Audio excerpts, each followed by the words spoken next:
While much of the world is aging, Africa and especially Uganda is growing younger every single year.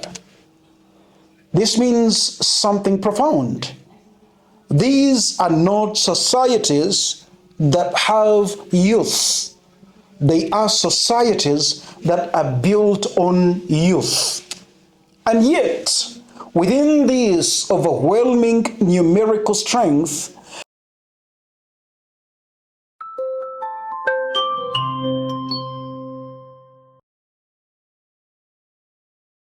hello, Uganda. There is a quiet reality unfolding across Uganda and much of Africa. A reality that is not only emotional but deeply statistical and impossible to ignore. Uganda stands among the youngest nations on earth. Nearly 8 out of every 10 citizens are below 35 years of age, and about half the population is under 18. The median age hovers around just 17 years, meaning the country is not simply young, it is overwhelmingly youthful. Across Africa, the pattern is even more striking. Around 60% of the continent's population is under 25 years of age, making it the youngest region globally. While much of the world is aging, Africa and especially Uganda is growing younger every single year. This means something profound. These are not societies that have youth. They are societies that are built on youth. And yet, within this overwhelming numerical strength, there is a quiet emotional truth. It is the feeling of being ready by the youth, but not needed by the system. It is the pain of being educated, but not empowered. The truth is the uncertainty of having dreams, but no clear path to achieve them. Leadership is not being asked to prepare the future. The future is already here. The reality we must face, the growing disconnect. Every year, millions of young people across Uganda and Africa step into adulthood with hope. But many quickly meet a system that cannot absorb their potential. A gap continues to widen between what young people are taught and what the economy needs, between effort and opportunity, between aspiration and reality. The result is not just unemployment, it is total disconnection. And when young people begin to feel unseen, something deeper happens. Hope begins to fade, direction becomes uncertain. In that space, many become vulnerable to manipulation, drawn toward short-term gains, reactive movements, or leaders who speak loudly but build little. This is not a failure of the youth.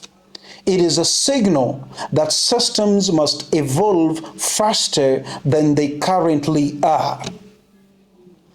Lessons from those who faced the same storm before Uganda and Africa. Uganda and Africa are not alone in this moment.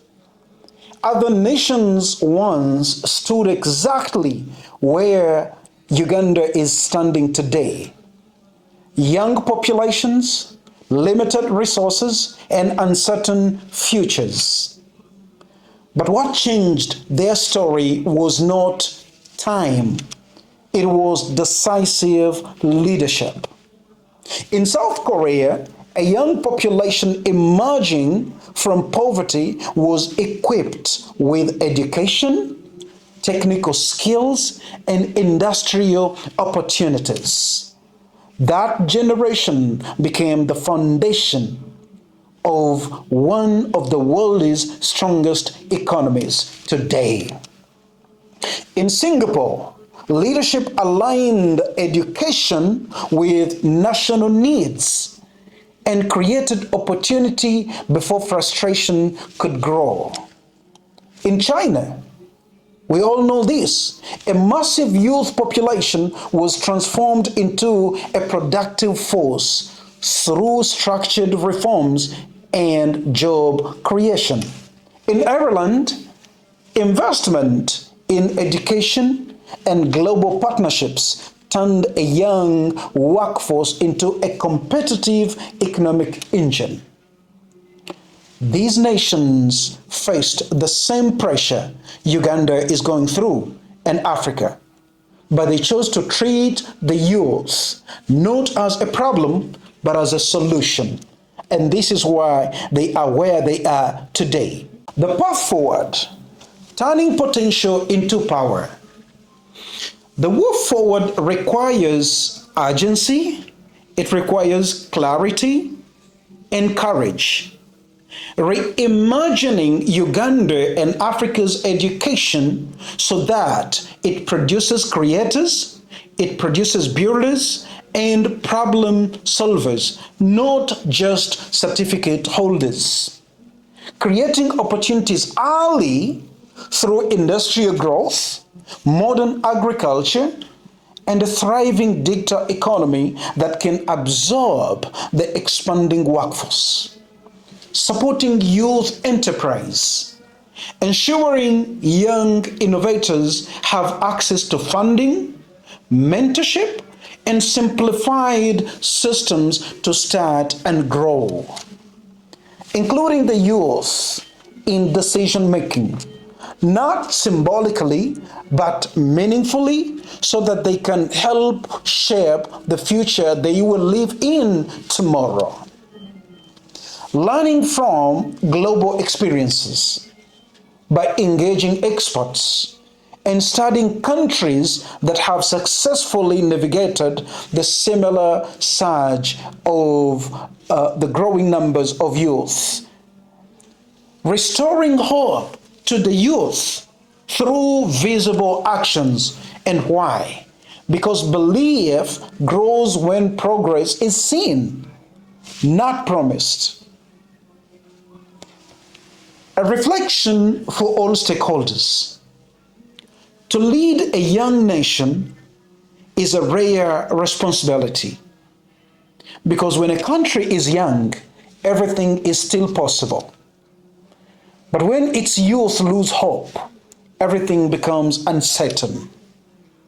The question before Uganda and Africa's leaders is not whether the youth are capable. The truth is, the youth are capable. The real question here is leadership. The real question is whether leadership will rise to meet the readiness of the youth to transform the nation. Because within every young person today lies untapped potential. Within every young person today lies ideas that are not yet funded. Within every young person today lies dreams that are not yet supported. And within every young person today lies a future that is still waiting to be shaped. If nurtured, they will build nations, but if neglected, they will search for alternatives. And so the call is simple, but urgent to save our youth. See them, hear them, invest in them, because the strength of tomorrow is not being prepared somewhere else, far away. Not really. It is already here within our youth, waiting in the hearts of the youth today.